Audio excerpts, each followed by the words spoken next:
নমস্কার, সনাতন ধর্মকথা চ্যানেলে আপনাদের সবাইকে স্বাগত। আজ পদ্মপুরাণের সৃষ্টিখণ্ডের ৪র্থ অধ্যায়ের ১০ম পর্ব শুরু করব। নারায়ণং নমস্কৃত্য নরং চৈব নরোত্তমং দেবীং সরস্বতীং ব্যাসং ততো জয়মুদীরয়েৎ।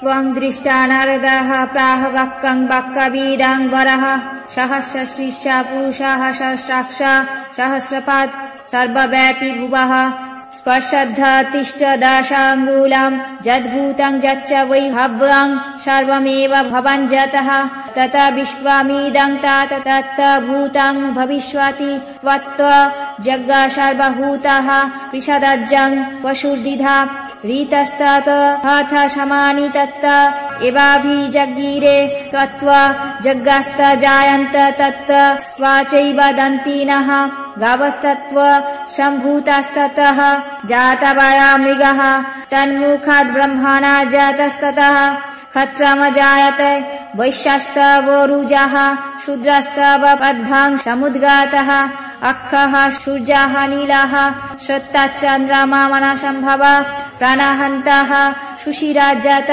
मुखादग्निराजायत नभीत गगनं दौश्च शिरसः समवर्तत दिशः श्रोत्रत् क्षिति पद्भं तत्त सर्वं भूदिदं नग्रोधः सुमहानल्पे यथा बीजे व्यवस्थितः सर्षज विश्वमखिलं बीजभूते तथा त्वयि बीजाङ्कुर समुद्भूत नग्रोधः समुपस्थितः विस्तारञ्च यथा जाति त्वत्त सृष्टौ तथा जगत् यथा हि कदली नाना ताकपत्र भोः दृश्यते एवं विश्वमिदं नन्नत्तमीश्वरा दृश्यते लादिनी त्वयि शक्तिष्व तैकशः भाविनी लादाता वाकरी मिश्रा त्वयि न गुणवर्जिते पृथग्भूतैका भूताय सर्वभूताय ते नमः।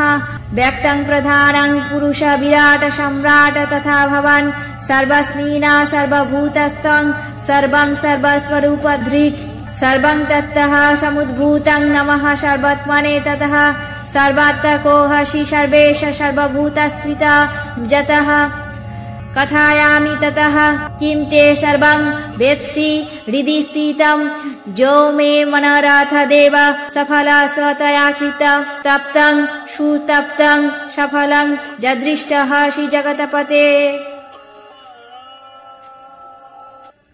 অর্থাৎ তাকে দেখে বাক্যবিদ প্রবর নারদ বললেন, হে ভগবান, আপনি সহস্র শীর্ষা সহস্রাক্ষ সহস্রপাদ পুরুষ এই ভুবনের সর্বস্থান ব্যাপিয়া অবস্থান করেন।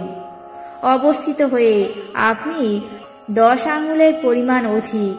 জগতে যা কিছু ভূত, যা কিছু ভবিষ্যৎ সমস্তই আপনি।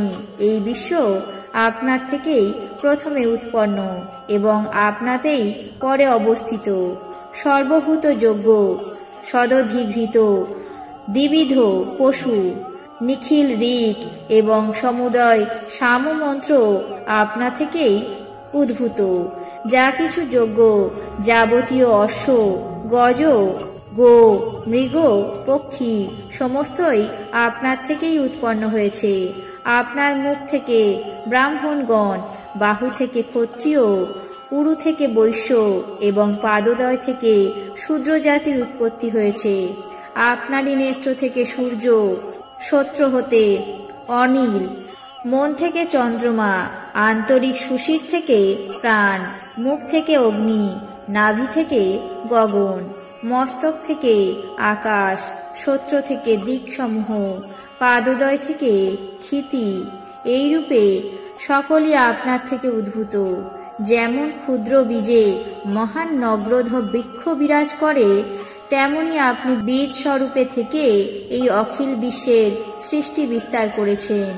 বটবীজ যেমন প্রথমে অঙ্কুরিত হয়ে পরে ক্রমে বিস্তার লাভ করে বিশাল বৃক্ষাকারে পরিণত হয়, সৃষ্টির পরে জগৎও তেমনি বিস্তার লাভ করে।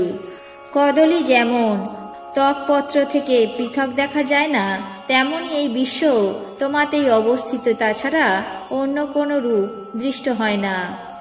সগুণ অবস্থায় তোমাতেই লাদিনী শক্তি বিরাজিত থাকে, সেই শক্তি তোমার সহভাবিনী। কিন্তু তুমি যখন নির্গুণ ভাব পরিগ্রহ করো, তখন তোমাতে লাদ তাপকরি মিশ্রা শক্তিরও কিছুমাত্র স্ফুরণ থাকে না। তুমি পৃথকভূত হয়েও এক ভূত, এবং তুমি সর্বভূত। তোমাকে নমস্কার করি। তুমি ব্যক্ত, প্রধান, পুরুষ, বিরাট, সম্রাট, সর্বত্র সর্বভূত রূপে অবস্থিত। তুমি তুমি সর্বস্বরূপধারী। এই সকল তোমা থেকেই উদ্ভূত। তুমি সর্বাত্মা, তোমাকে নমস্কার করি। হে সর্বেশ, তুমি সর্বাত্মক, তুমি সর্বভূতে অবস্থিত। অতএব তোমাকে আর কি বলবো, তুমি হৃদয়ের কথা সবই জানো। হে দেব, যা কিছু মনোরথ তা তুমি সফল করেছ। হে জগৎপতে, তোমাকে যে দেখলাম তা আমার তপস্যারই সাফল্য। আজ পদ্মপুরাণের সৃষ্টিখণ্ডের 4th অধ্যায়ে 10ম পর্ব এখানে শেষ করছি। বাকি অংশ আগামী পর্বে পাঠ করে শোনাবো। আপনাদের কেমন লাগছে তা অবশ্যই কমেন্ট বক্সে জানাবেন। চ্যানেলটিকে সাবস্ক্রাইব করবেন, লাইক করবেন, শেয়ার করবেন।